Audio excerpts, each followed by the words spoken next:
Қайырлы күн достар. Бүгін сіздермен өте дәмді әрі жұмсақ столдарыңыздың сәнін келтіретін пончики дайындаймыз. Видеоны соңына дейін қараңыздар. Ең бірінші қамырымыз жақсы көтерілу үшін аппара дайындаймыз. Ол үшін бізге жылы тұз, қант және дрожжыны қосамыз. Дрожжы менде құрғақ дрожжы және жылы су құямыз.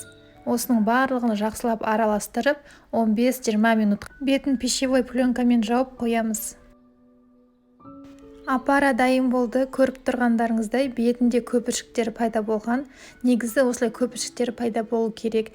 Егер дұрыс шықпаса, онда қамырларыңыз дұрыс көтерілмей қалады. Ұнымызды біртіндеп сала отырып, жұмсақ қамыр илейміз. Нанымызды илеп болдық. Енді осыны 1 сағатқа немесе 1,5 сағатқа көтерілгенше жылы жерге бетін жауып қоямыз.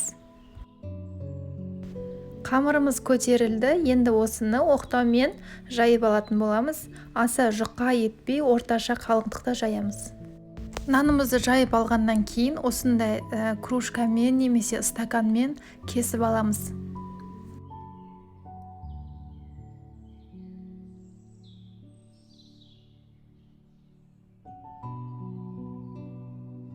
Енді осының ортасын кесетін боламыз. Мен вуппипайға арналған насатканы қолданамын. Барлығы дайын болғаннан кейін бетін жауып, тағы да 10-15 минутқа қалдырамын. 10-15 минут өтті. Көріп тұрғандарыңыздай 2 есе болып көтерілді. Енді қызып тұрған майға бауырсақ сияқты екі жағынан пісіріп аламыз.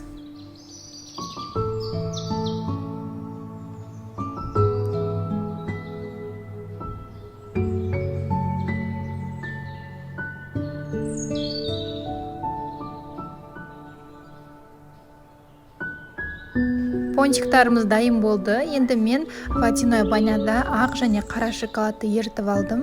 Осылай шоколадқа батыратын боламыз. Мен әртүрлі болу үшін ақ шоколадқа краситель қостым. Кез келген краситель қоссаңыздар болады. Барын шоколадқа салып алғаннан кейін өздеріңіздің қалауларыңызға қарай оформлениясын жасасаңыздар болады. Мен осылай посыпка септім және ақ қара шоколадты осындай кондитерлік мешокқа салып узорлар жасадым. Осымен пончиктарымыз дайын болды. Міндетті түрде жасап көріңіздер. Видеоны соңына дейін көргендеріңізге рахмет.